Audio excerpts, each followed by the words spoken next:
कुछ लोगों के लिए जंग लास्ट ऑप्शन नहीं बल्कि फर्स्ट हॉप ऑफ प्रॉफिट है, जो फायर होने वाले हर मिसाइल, लॉन्च होने वाले हर ड्रोन और हर बनने वाले फौजी अड्डे से फायदा उठाता है। जंग अब एक कारोबार बन चुका है। Boeing, Lockheed Martin, general Motors और रिथ्यून जैसी कंपनीज ने फौज के साथ मिलकर जंगी जरूरियात पूरी करना शुरू कर दी थी।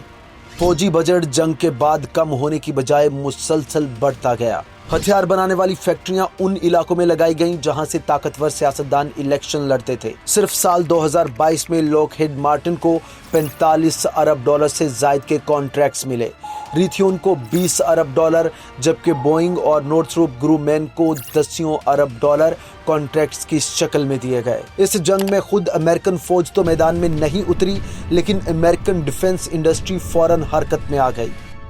अमेरिका की इन तमाम जंगों में 45 लाख से ज्यादा इंसानी जानें जाया हुई, जबकि 38 करोड़ इंसान बेघर हो गए।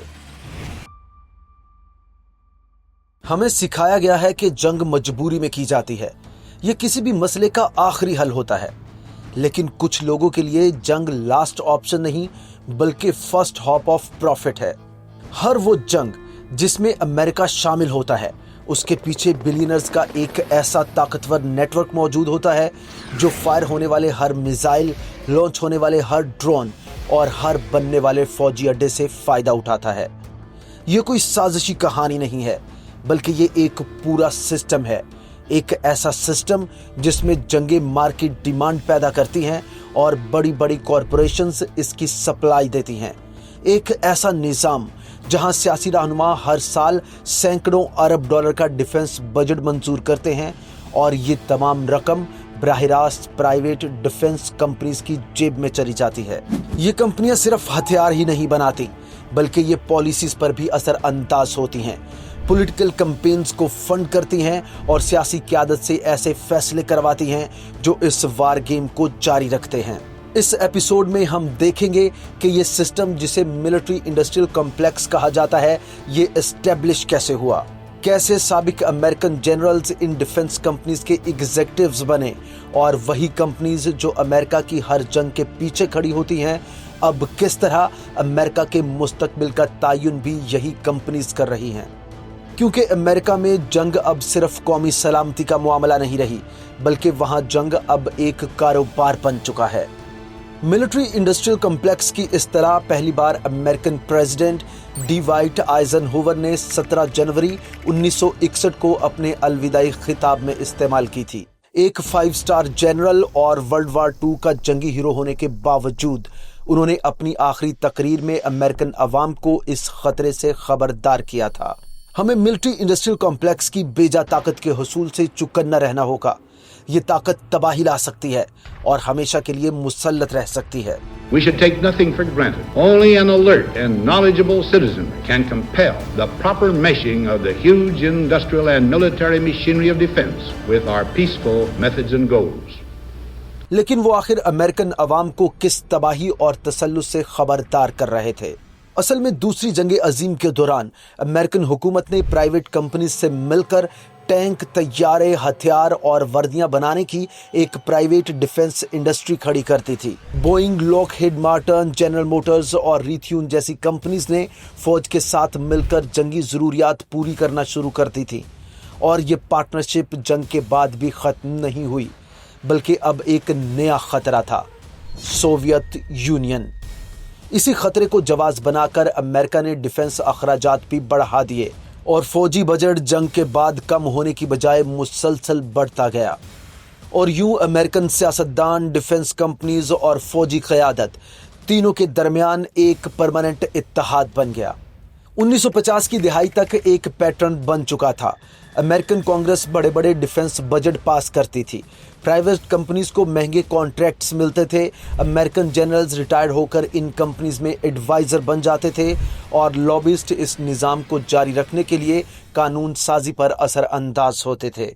ये सिर्फ कोई नेशनल डिफेंस प्लान नहीं था, बल्कि ये एक मुकम्मल इकोनॉमिक मॉडल था। हथियार बनाने वाली फैक्ट्रियां उन इलाकों में लगाई गईं जहां से ताकतवर सियासतदान इलेक्शन लड़ते थे, ताकि उनके हलकों में नौकरियां पैदा हों और उन्हें वोट भी मिले। जंगी बजट के हामी सियासतदानों को सियासी फंडिंग मिलती रही और अवाम को हर वक्त एक तरह के खौफ में रखा गया, पहले सोवियत यूनियन और बाद में टेररिज्म के नाम से। जिस खतरे से आइजनहोवर ने खबरदार किया था, असल में वो उस वक्त तक जड़ें पकड़ चुका था।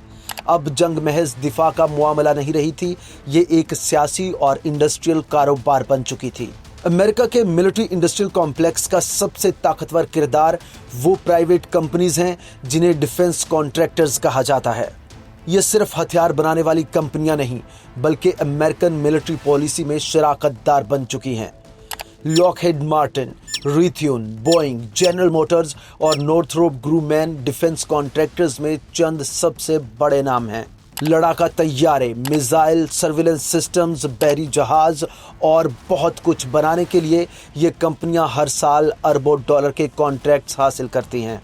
सिर्फ साल 2022 में लॉकहीड मार्टिन को 45 अरब डॉलर से ज़ायद के कॉन्ट्रैक्ट्स मिले, रिथ्यून को 20 अरब डॉलर, जबकि बोइंग और नॉर्थरोप ग्रूमैन को दसियों अरब डॉलर कॉन्ट्रैक्ट्स की शक्ल में दिए गए। ये कंपनियां सिर्फ मौजूदा दौर की जंगों के लिए हथियार ही नहीं बना रही, बल्कि मुस्तकबिल की जंगों की टेक्नोलॉजी भी यही कंपनीज तख्लीक कर रही हैं।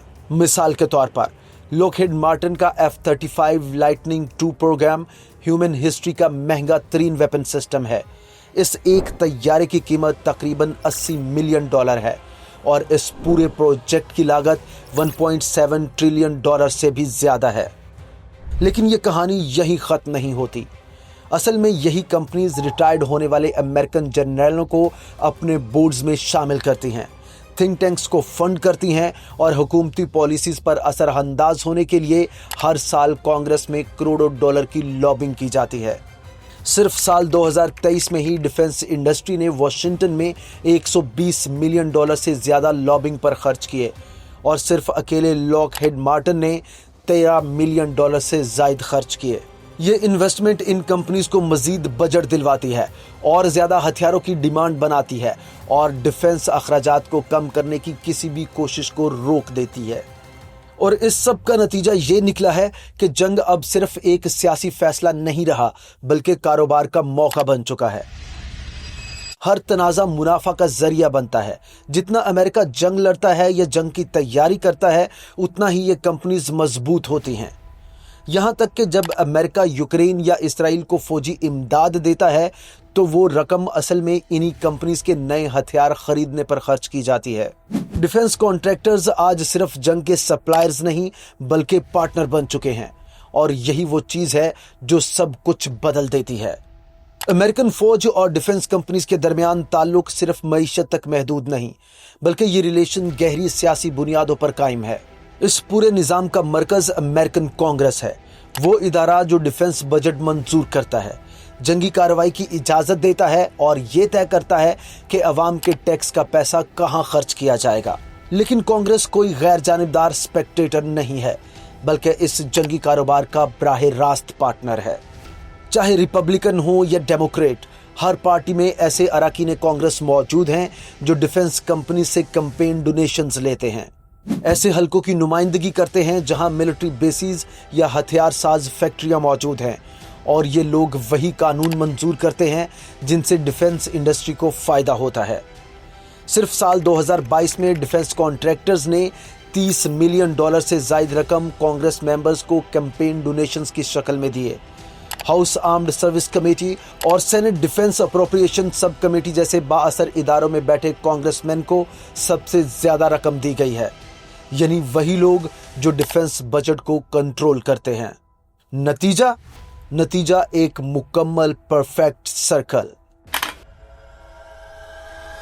अमेरिकन कांग्रेस डिफेंस बजट मंजूर करती है, डिफेंस कंपनीज कॉन्ट्रैक्ट्स हासिल करती हैं, फिर वही कंपनीज उन्हीं सियासतदानों को फंड करती हैं और फिर वही सियासतदान अगले साल डिफेंस बजट और ज्यादा बढ़ा देते हैं। लेकिन बात यहीं खत्म नहीं होती। बहुत से कांग्रेस अरकान और आला फौजी अफसरान रिटायरमेंट के बाद इन्हीं डिफेंस कंपनीज में लॉबिस्ट, कंसल्टेंट या बोर्ड मेंबर्स बन जाते हैं। इस अमल को रिवॉल्विंग डोर कहा जाता है, यानी सियासत से निकलकर कंपनीज में और कंपनी से वापस पॉलिसी साजी में। ایک تحقیق کے مطابق سال 2009 سے 2021 کے درمیان تقریباً 530 امریکن جنرلز اور پینٹاگون کے اعلیٰ افسران ان ڈیفنس کمپنیز میں شامل ہو چکے تھے، اور پھر یہی لوگ انسائیڈ انفارمیشن اور تعلقات کے ذریعے پالیسی پر اثر انداز ہوتے ہیں۔ ڈیفنس بجٹ میں بڑے بڑے اضافے آسانی سے منظور کروائے جاتے ہیں اور کانگریس سے مزاحمت کے بغیر پرسنل ایجنڈاز آگے بڑھائے جاتے ہیں۔ مثال کے طور پر 2018 میں ٹرمپ انتظامیہ کی کانگریس نے بغیر کسی ڈیبیٹ کے $716 ارب کا ریکارڈ ڈیفنس بجٹ منظور کیا، جبکہ اسی وقت ہیلتھ اور ایجوکیشن کے بجٹ پر سخت سیاسی اختلافات جاری تھے۔ کیونکہ ہر بڑی ڈیفنس کمپنی نے اپنی فیکٹریاں امریکہ کے درجنوں کانگریشنل اضلاع میں پھیلائی ہوئی تھی، جہاں بجٹ میں کمی کا مطلب نوکریوں کا خاتمہ تھا، اور الیکشن ایئر میں کوئی بھی سیاستدان یہ رسک نہیں لیتا۔ لہٰذا ہر سال ڈیفنس بجٹ بڑھتا ہے، کانٹریکٹس اور بڑے ہو جاتے ہیں، اور یہ چکر یوں ہی چلتا رہتا ہے۔ کیا آپ نے کبھی ایک چیز نوٹ کی ہے کہ امریکہ کی جنگیں شاذ و نادر ہی ختم ہوتی ہیں؟ ایسا لگتا ہے کہ جیسے جیتنا جنگ کا مقصد ہی نہ ہو۔ یہ جنگیں ہمیشہ جاری رہتی ہیں، بس یہ صرف اپنی شکل تبدیل کرتی ہیں۔ ایسا اس لیے ہے کیونکہ ڈیفنس کمپنیز اور ان کے سیاسی حامیوں کے لیے مسلسل تنازع بہترین کاروبار ہے۔ ویتنام سے افغانستان تک، عراق سے شام تک، اور اب روس اور چین کے ساتھ بڑھتے تنازعات۔ ہر جنگ چاہے جتنی بھی پیچیدہ ہو، ایک نیا موقع ہے مزید ہتھیار بیچنے کا، نئی ٹیکنالوجی بنانے کا، اور ڈیفنس بجٹ اور زیادہ بڑھانے کا۔ لیکن اصل راز یہ ہے کہ مقصد فتح حاصل کرنا نہیں، بلکہ جنگ کا تسلسل جاری رکھنا ہے۔ جیت جنگ کو ختم کر دیتی ہے، امن ہتھیاروں کی ڈیمانڈ کم کر دیتا ہے، لیکن مسلسل عدم استحکام وہ ان دفاعی معاہدوں کو زندہ رکھتا ہے، بلکہ اور زیادہ وسعت اور پیسہ دیتا ہے۔ اپنے پڑوسی ملک افغانستان کی ہی مثال لے لے۔ جنگ کی مدت 20 سال، لاگت $2.3 ٹریلین سے بھی زائد، 2 دہائیوں کے defence contracts, Lockheed Martin, Raytheon, Boeing اور جنرل موٹر جیسی کمپنیز کے اربوں ڈالر کمانے کے مواقع۔ جب یہ جنگ 2021 میں ختم ہوئی تو کچھ ڈیفنس ایگزیکٹوز کو سب سے زیادہ فکر انسانی جانوں کی نہیں، بلکہ اپنے ریونیو میں کمی کی تھی، کیونکہ ان کا سب سے بڑا کلائنٹ یعنی افغان وار ختم ہو چکی تھی۔ لیکن جہاں ایک جنگ ختم ہوتی ہے، وہاں ایک اور نئی جنگ چھیڑ دی جاتی ہے۔ افغان جنگ کے خاتمے کے اگلے ہی سال 2022 میں روس یوکرین جنگ شروع ہو جاتی ہے۔ اس جنگ میں خود امریکن فوج تو میدان میں نہیں اتری، لیکن امریکن ڈیفنس انڈسٹری فوراً حرکت میں آ گئی۔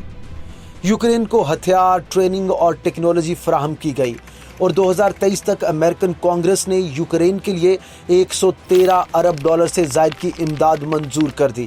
اس امداد کا بڑا حصہ ڈیفنس کمپنیز کے ہتھیاروں کی خریداری پر لگایا گیا۔ لاک ہیڈ مارٹن اور ریتھیون نے جیولن میزائل کے کانٹریکٹ حاصل کیے، جبکہ ہیمارس راکٹ لانچر، ڈرونز اور سرویلنس سسٹمز سب کی پروڈکشن میں تیزی آ گئی، اور امریکہ کا پورا ملٹری انڈسٹریل کمپلیکس خوشی سے جھوم اٹھا۔ یہ صرف ایک امریکن اتحادی کو سہارا دینے کا اقدام نہیں تھا، بلکہ یہ ایک نئی مارکیٹ میں قدم جمانے کی پالیسی تھی۔ دنیا جتنی غیر مستحکم ہوتی ہے، جنگی کاروبار اتنا ہی پھلتا پھولتا ہے۔ یہی وار پروفٹ اب امریکن فورن پالیسی پر بھی اثر انداز ہوتا ہے۔ کچھ ماہرین کا کہنا ہے کہ امریکن فوجی مداخلت کے فیصلے یا مسئلے کا سفارتی حل نہ نکالنے کی پالیسی، اس سب کے پیچھے ڈیفنس کاروبار کے تسلسل کی خواہش ہوتی ہے، کیونکہ جب جنگ نفع دیتی ہو تو امن گھاٹے کا سودا بن جاتا ہے۔ سال 2010 میں سینٹ کوم کے اس وقت کے سربراہ جنرل ڈیوڈ پیٹریاس سے پوچھا گیا کہ وار آن ٹیرر کب ختم ہوگی۔ ان کا جواب حیران کن تھا: "You can't kill out your way out of industrial size insurgency." یعنی یہ جنگ کبھی جیتنے کے لیے تھی ہی نہیں، بلکہ یہ تو صرف جاری رکھنے کے لیے لڑی جا رہی تھی۔ ایسا ہی شام میں ہوا، جہاں کسی واضح اختتامی حکمت عملی کے بغیر سالہ سال امریکن کارروائیاں اور اسلحے کی منتقلی ہوتی رہی، اور آج یہی نمونہ انڈو پیسیفک میں دیکھا جا رہا ہے، جہاں چین کے ساتھ بڑھتی کشیدگی کو جواز بنا کر نیول بیڑے بڑھانے اور میزائل سسٹمز پھیلانے کی مہم زور پکڑ رہی ہے۔ ہر نیا دشمن، ہر نیا ریجن، ہر نیا تنازع नया बजट, नए कॉन्ट्रैक्ट्स और नई कमाई का जरिया है।